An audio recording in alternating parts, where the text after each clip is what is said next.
Hello, my name is Visor, and welcome to episode 28 of Let's Play The Witcher 2, Roche's Side. Last episode, we ended chapter 2 with a vote between whether we should allow Roche to do his thing, or do we let Henselt live. There are pretty good arguments for both sides, but ultimately, letting Roche do his thing won out. So, let's see what happens. I'm leaving you two alone. Squeaky hinge. Funny. Very funny. You wouldn't dare. Enough of this plowing chatter. Someone needs to die, and I'll sleep better for it.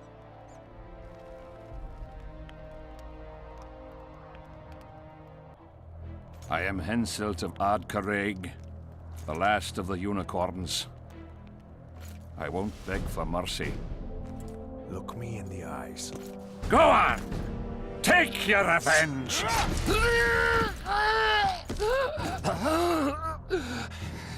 A flea has bitten a lion.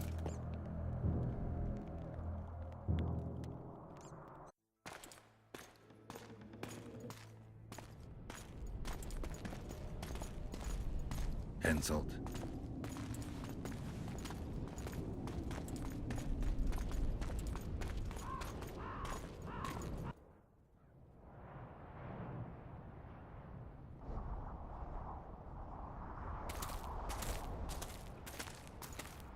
Only we know what happened here. Well, and Henselt. The sooner we forget it, the better. I'll erase it from my memory. Sheila teleported herself to Loc Muinne. Where there's Sheila, there's Letho. The murderers are gathering for their peace talks. We have to be there. Did you guys notice the crazy stuff going with Geralt's hair? Suddenly went like anime on us. Sheila de Tanserville. I'd sensed from the start that some dark mystery lay behind that cold countenance. Following the demise of the Council and Conclave, there was no one left to keep the mages in line. But regicide? Why? What was this all about? It seemed these questions would be answered at Loc Muinne, an ancient city amidst mountains, the remnants of the civilization of the Vrans, whose dusk had come long ago. And you would be right to ask, why did you not set out for Loc Muinne, Master Dandelion? Your humble servant and chronicler was forced to flee the Pontar Valley, as he very well might have paid with his life for his heroic stand against King Henselt. And to allow oneself to be humbly slaughtered, consigning to oblivion this account of incredible events, would be a grave transgression against the arts and letters. Yet, forever feeling a vast, shared responsibility for the fate of the North, I dispatched to Loc Muinne my faithful and capable friend, Geralt of Rivia. Have I mentioned his disdain for politics? Well, it was at Loc Muinne where he could finally give vent to it.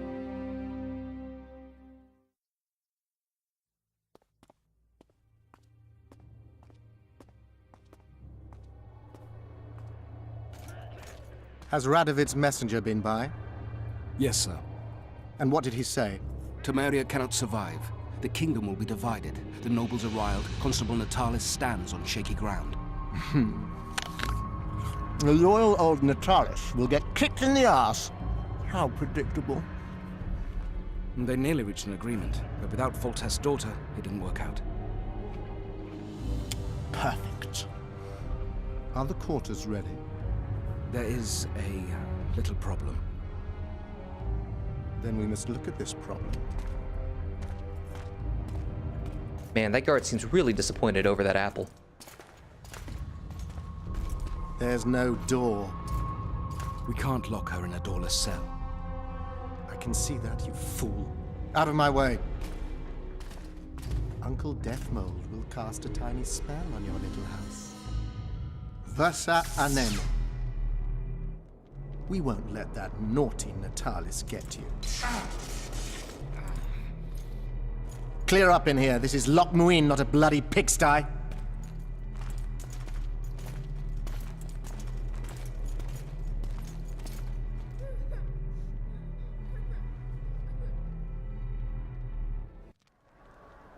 Oh, bollocks, Geralt. Marshal Raupenek was a cruel, bloodthirsty prick, true. But the times were different. He had his men murder every last elf in Loc Muinne. For years, Yorveth and his ilk have been using that banner to wipe their asses clean of the shit they do. In wartime, a commander's forced to make all kinds of decisions. It's as simple as that. Yeah, and I'm sure it lay really heavily on Ropanek's conscience. Bollocks again. I've already admitted he was a prick. Are you defending the Enshe? They've got barrels of blood on their hands as well. With the Vrans gone, we had to safeguard this source of the power, safeguard this historic city. Huh, elven drivel. Heaps of lizard-like bones were found in nearby caves, all bearing traces of sword cuts. Think what you will. I'm more interested in the city's current inhabitants. Why am I worried you're going to do something really stupid once we get there? Above all, I'll find the cure to my suffering. Deathmold was just a pawn in Henselt's hands. Deathmold is a bloody murderer, and Henselt was a king. A king I killed. He didn't believe I'd do it till the very end. Nor did I. It's not something I want to discuss again. I don't know if I'll ever strike those images from my mind, but I know I don't want to talk about it. Taking revenge on Deathmold won't change a thing. Oh, but it will. The ghosts of my comrades will drink to my health. Okay. So we're approaching Loc Muinne. The blue stripes were born to fight. I selected and trained more of them. True. These are not bad. So yeah, Roche is going to talk a little bit about his men here, but since combat's going on, it's actually kind of hard to hear him. I mean, I have subtitles up, so you can just read that, but this whole bit seems a little awkward. Anyway, there are harpies everywhere. We could kill and loot them. Just, it's not absolutely necessary, especially since our inventory is almost full. And remember, we actually have the bonus attribute that allows us to carry more items because we helped Arian in the prologue, which frankly is the main reason I help him. They weren't even given the chance to die in combat. So yeah, if I didn't get that attribute, I would have 50 less carrying capacity. I'm not actually sure what I would do. I've already actually dropped all the crafting material because I can only use that in town anyway. I guess the only thing left I can drop is the alchemy stuff. Alternatively, I guess I can drop a lot of the loot I pick up, but that's no fun. I like looting. However, in this case, since these are just respawning monsters, I can always come back to these guys later. Plus, I have like 3,000 gold anyway, so I don't really need their body parts to sell anymore. And excellent. Now our adrenaline bar is filled, so that's gonna be useful. Damn it, Geralt. You've got to hurry. What the? You help. What the fuck are you doing? I think he's stuck behind a rock or something. Anyway. You've also lost your king. I forget why you embarked on this mission. Roche's loyalty is extremely high. But before we continue this, I want to show something off right about... Actually, no, wait. I gotta double back it. If Letho and Sheila are in Loc Muinne, they'll never leave it alive. Alright, sure. Anyway, so the thing I wanted to show off is down there. See that broken wagon that fell off? There's actually a bunch of stuff down there, and among it is a really cool silver sword. I might not use it for this run, but other people might find it useful for their runs instead. Anyway, up ahead there's a familiar crest. Knights of the Order. This is the last place I'd expect to see Knights of the Flaming Rose. They're here with Radovid. After losing their foothold in Temeria, they rebuilt their position at the Redanian court. You best stay out of sight. You never know with those bigots. Yeah, we also had a little disagreement recently. They could be holding a grudge. I'll explain that your presence in Loc Muinne is necessary. What now? What can we expect to see in the city? Separate camps, buffer zones, and frequent patrols. Well, that's how it should be organized if those mages from the Conclave have any sense. Ah, another area of your expertise. The Peace of Sintra was signed on April the 2nd, and all around was quiet, calm, and orderly. If you don't count Henselt's roars and the all-night festivities of the Mahakam Volunteer Army. And the common folk were positively thrilled with the parade that followed. Yet, not one of those fuckers even knew that I, and a few others like me, spent a week poring over the city map and devising a way to keep those crowned idiots separate, just in case one decided to deal the next blow in a long-standing feud. In any case, I hope to see something similar here. Relax. The mages want royal gold. They'll make sure all the sources of financing remain alive and present, at least until the inevitable quarrel over the Pontar Valley breaks out. Well, we'll see if there is indeed a way where there's a will. If we're separated, we'll meet up again in the main square. Fine. Okay, so at this point, you can either let Roche walk up to them and convince them to let you through without you being involved, or you can also walk up and trigger a cutscene. Halt! And who might you be? That's Geralt of Rivia, the man I mentioned. So you did. Question is, where's the truth in all this? Everyone says the Witcher killed Foltest. You're the only one claiming he didn't. In fact, this is the first time I've seen this cutscene. So apparently there's a separate cutscene when you interrupt them. That's really, really cool. I never knew that. Normally, I just walk up to them right away with Roche. Vernon is pathologically honest. It's his main flaw. Your sense of humor's still intact, I see. Shame it's just awkward given the situation. What exactly are you doing here? That's none of your concern. Be along with you. Looks like Radovid doesn't believe the peace talks will end peacefully. You can be sure of one thing. Not a soul is to be trusted in this city. Not a soul to be trusted anytime, anywhere, period. We need to assess the situation. Whoever stationed the knights at Loc Muinne's gates is likely to know the most and to have the upper hand. I'm going to the Redanian camp. If you want to look around, I'll meet you near Radovid's headquarters. Okay, so at this point, you can either explore the place, and there's a lot of stuff to explore, or you can just go to the main square and meet King Radovid with Roche. We might as well do that first, since it sets up the chapter pretty nicely. Now, the Order people we saw before, they're actually a group from The Witcher 1. Basically, you could have sided with them, the Scoia'taels, or been neutral to both. And depending on what you did and whether you imported your save over, it would have changed that scene as well as how the camp interacts with you. Anyway, over here, there's some Nilfgaardian mercenaries. They seem to be waiting for someone. I don't believe you killed Foltest. I didn't. But a bounty is a bounty. I'm sure you understand. As a professional, it's nothing personal. One more windbag. Alright, so, another one's trying to hunt you down. Now, I think the best thing to do here is to stand next to these soldiers, because the mage will actually set them on fire, which is actually fairly convenient. You'll hit them from behind, because friendly fire's on, and this guy is fucking terrible. Plus, there are also archers here, but as long as I block their line of sight, they really don't do much to me. Anyway, the swordsmen are dead, so let's kill the archer, because, well, he's actually really easy to kill, so we might as well do it. Here we go. Now we just gotta take care of the mage, which means we're gonna use Ard to knock him on his ass, and then just beat the crap out of him. Fairly simple. Of course, being a mage, he's also gonna use that damn shield. Now, we can still knock him on his ass, but the shield will block all damage, so we're just gonna have to wait for the shield to go away. And, oh, look, shield's gone. Excellent. Oh!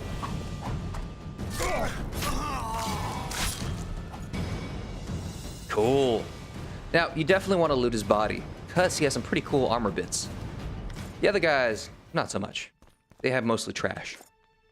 Which, I guess I really shouldn't take. We're gonna be overburdened soon.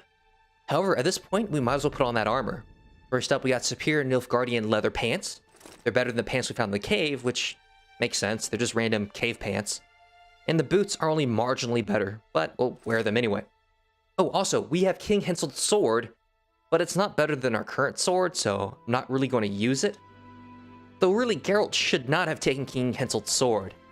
It kind of gives away what they did last chapter, doesn't it? Though really, if you're going to loot King Henselt's corpse, you should have taken the belt. That is one awesome looking belt. Regardless, we really need to find a shop. We just have too much stuff right now, and we need to sell some of it. I mean, I guess I could drop it, but I like selling my loot, you know? And again, these guys, I'll kill them, but I probably won't loot them. Too much stuff. You can always get more bird parts later.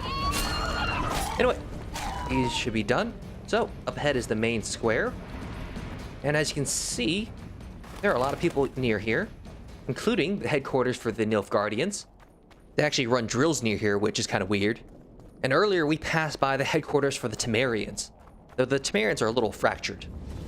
Anyway, what? Oh, the guards are mad. Hell's bells, who do we have here? Witcher Geralt, the seeker of square coins. What do you want? Last time Zivik stuck his nose in. This time, he's not around. Fight! I mean, I appreciate this man's enthusiasm, but one, he's fighting the Witcher. That's stupid. And two, the conspiracy is already over. So why is he fighting? He should either be pissed that Henselt is dead, or be relieved that Deathbolt hasn't murdered his ass yet. But he decides to waste it by fighting Geralt instead. Idiot. Serve him faithfully and effectively. If anyone gets you, snitch. Don't try this again. Will do well. Anyway, we're done with our old friend from the Kedwini camp. Well, it was actually the Blue Stripe tent, but whatever. Anyway, before we talk to Roche, I want to talk to this lady over here. It's not to do anything important, though. I just need to sell all my crap, and he's a trader. So first up, we can sell all our pants. We can't sell Selkirk's armor because it's a quest item, but luckily it weighs 0, so it's never a problem. We can also sell King Henselt's sword, which is a common item, which I find hilarious. So get rid of that. We can sell the silver sword because we'll probably get a better one next episode anyway. And of course, we don't need this pickaxe. We did have a lot of fun with one of those in the prologue. Anyway, let's talk to Roche. Ready for your chat with Radovid. Yep, let's do this. No reason to delay it. Follow me then. So, we're gonna need to deal with some more guards because they think you're the Kingslayer still. Halt! We're here to meet King Radovid. Have you been granted an official audience? No, but we have some pretty cool information, so that should work out. We have information about the Kingslayers. Everyone knows the killer is the Witcher from Rivia. Then everyone is wrong. Not my concern. I cannot risk placing the King of Redania in harm's way. We bring Radovid news that will strengthen his position during the talks. Care to risk his wrath? Besides, this camp is swarming with soldiers. We'd have to be stupid or suicidal to attack Radovid. Pass then, if your news is so important. But one word from the king and you'll hang. Both of you. Don't you worry about us. What a dutiful soldier. Also, what a douchebag, but whatever. I guess in the world of things, him being snarky is kind of low on the shit that goes wrong scale. Anyway, where is Roche? Is he stuck in the door? Temeria stands little chance of surviving if Radovid has made terms with Kedwin. Even less if he's made a pact with Nilfgaard. He and the Emperor could divide the entire north between them. I take pleasure in seeing Kedwin picked apart. But they'd start with the country deepest in chaos. So you'd best hope nothing of that sort has happened.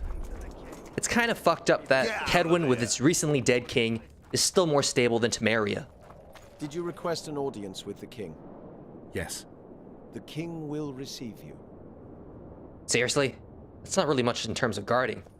I just said yes and he lets me through.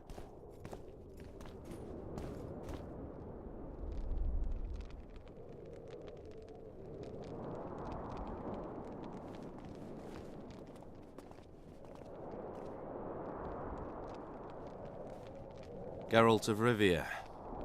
Your Majesty. As usual, you turn up where and when you're least expected. And in such company. I never thought they'd make a soldier out of you.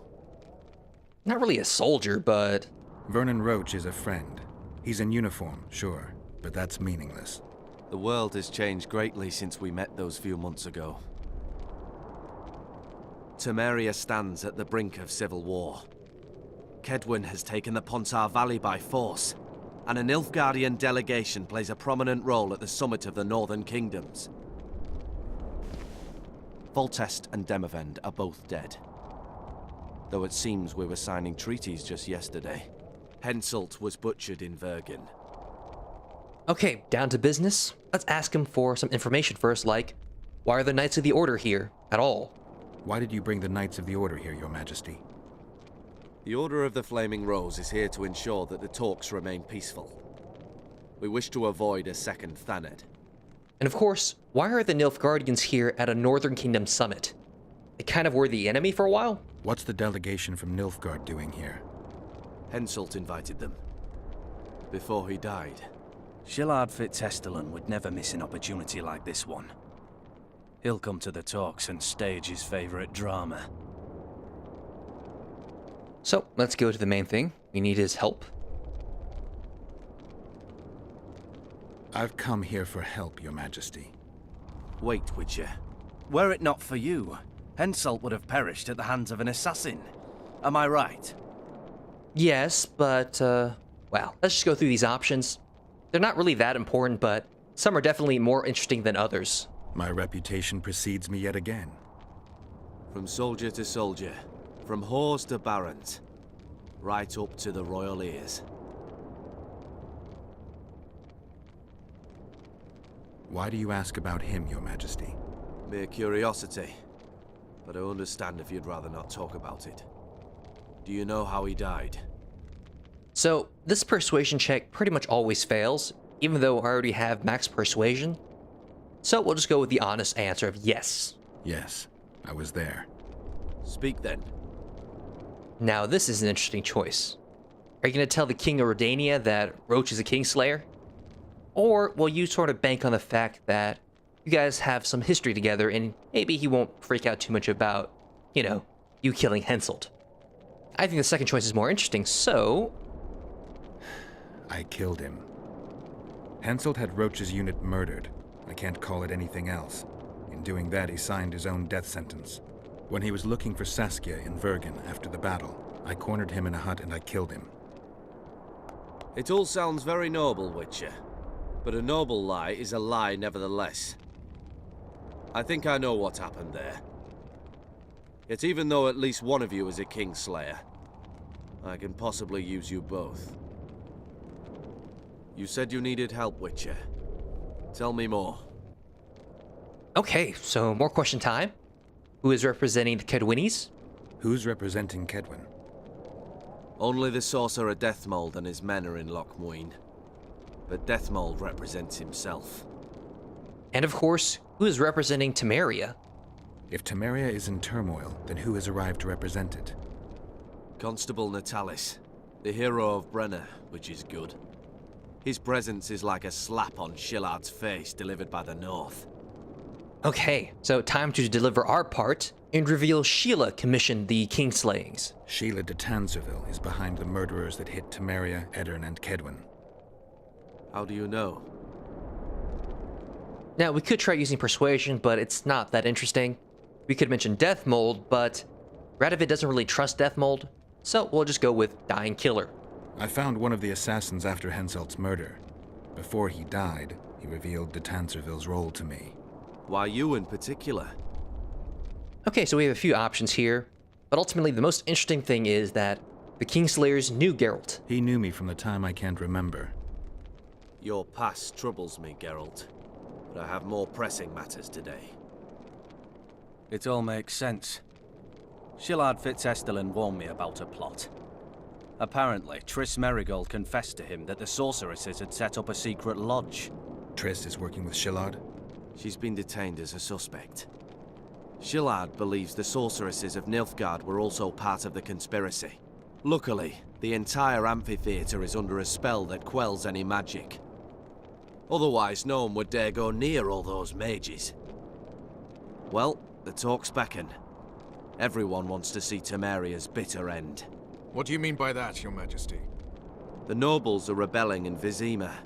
Lacking a ruler, they simply want to divide the kingdom into provinces. Divide Temeria. Shame on the traitors. Well, it doesn't have to be that way. Anais, the daughter of Louisa and Foltest, lives still. After Foltest's death, the La Valettes came to prominence. Louisa's uncle, Baron Orville, became one of the most important people in Temeria. He wanted to see Anais on the throne, but Vizima was still in turmoil. They sent her to Loc Muinne anyway to declare her queen before the entire north. During the journey, the girl was kidnapped. Arian La Valette asked me to use my connections to find his sister, which I did. My people tell me Anais is here in Loc Muinne, in Deathmold's hands. I cannot mount an armed attack on the Kedwennies. It would be tantamount to declaring war, and we have gathered here to maintain peace. A lone witcher and a former soldier. That would be a different matter. Bring me Anais, Geralt, and I'll salvage a united Temeria, and punish those whose hands are stained with the Temerian king's blood. So, first big reveal is the fact that Arian is still alive. Remember, we saw him in the prologue where we spared him, but then he blew up his own castle. Oh well. But that's not really interesting to talk about, so let's talk about Sheila instead. What about Sheila? Easy, Witcher. I have ways to deal with impertinent sorceresses. I have managed to tame Philippa Eilhart. Why shouldn't I do so with Sheila de Tanzaville as well? The girl is most important, Witcher.